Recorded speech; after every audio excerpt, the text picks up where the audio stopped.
I got to talk about the recent list that we saw from HoopsHype about the top power forwards in the game headed into next season. Now, you guys know me. I'm never somebody that goes off on each and every single list that I see because I understand it. Sometimes we get it wrong. But there are some lists that I look at and I think to myself, you have to be more accurate given the type of brand that you are. HoopsHype, ESPN, some of these brands, I look at them because I expect a little bit more from them. They should know a little bit better, right? Well, sometimes they get it wrong, and in my opinion, they got it wrong this time. Check out this list of top power forwards for next season, according to HoopsHype. NBA Central's list here for HoopsHype top 15 power forwards entering the 2024-2025 season. Now you have here Giannis, Zion. Zion is number 2. I'm already disrespected. He wasn't even healthy in the postseason. He had a chance to play. He wasn't there. He couldn't stay healthy, and he's 2? I don't understand it. Anyways, Zion, Paolo Banchero, Pascal Siakam, Karl Anthony Towns at 5. Just sometimes the disrespect is, guys, sometimes the disrespect is just incredible. Let's keep it going here. Lauri Markkanen, Julius Randle at 7. Jaren Jackson, Evan Mobley, Aaron Gordon, Kyle Kuzma, Miles Bridges, Jeremy Grant, Keegan Murray, and Jabari Smith Jr. That's your top 15 top power forwards entering a 2024-2025 season, at least according to HoopsHype. But according to me, they got that list wrong. They got that list very wrong, especially for the top 5. Now, listen, I may be a Knicks fan. Maybe I'm a little bit biased here, but Julius Randle's not top 5. Julius Randle's not a top 5 power forward in the game right now. Are we watching the same NBA every year, every season? Because in my opinion, that's what it needs to be, shouldn't it? That's what it must be. And shout out to the new member that we have, Tony Riviera. Welcome, my brother. Thank you for joining as a member. I really do appreciate that. I always treasure each and every piece of support that I get, and the members of this channel always mean the most to me. Tony, thank you so much for joining, and having more members to this channel means that we can do even more things. And the more members we get, the even better the giveaway gets. So just remember that, guys.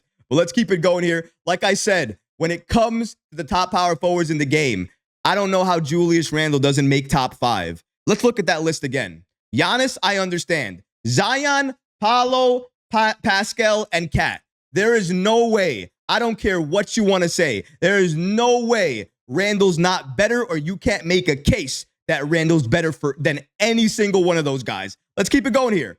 Randle should be above Zion. Say what you want to say about Paolo. Right now, he is not where Randle is. Maybe eventually he'll be better than Randle. He's not better than Randle headed into next season. Pascal Siakam, because he plays both ends of the court, maybe you can make an argument there. There is no chance, no way that Kat is better than Julius Randle. No way. They're essentially the same player. The only thing you can tell me is Kat is a better shooter, but I'll counter that by saying that Randle is a better physical player inside. He takes contact better. He gets to the line. He gets people in foul trouble. You can say what you want to say, but there is no way that Karl Anthony Towns is above Julius Randle. Here's a hot take for you. I'll put Randle right behind Giannis. He's second in the NBA headed into next season as the best power forward in the NBA. And maybe you think that's a strong take. I don't care. You just saw that list. We broke down why Julius is better than everybody else who's above him. There is no need to talk about it anymore. Right now, it's Giannis, then it's Randle, then it's everybody else. You don't believe that? You think I'm wrong? Comment on it. At me about it. I don't care. I put respect where it's needed. Some people don't. Respect is deserved and it's earned. Julius did that all last year, the year before that, and he's going to do it again this year. He's a top power forward in this league, ladies and gentlemen. Top 2 power forward in this league headed into next season. You can quote me on that, and I'm going to stand on that for the entire year. Rashid Atkins says, Zion doesn't even average 8 rebounds per game. Julius should be number 2. Listen, man, I agree with you 100%. I said the same thing as well, too. Lex the Destroyer said, H2O jersey, too heavy. Definitely appreciate that. And I hear that as well, too, my brother.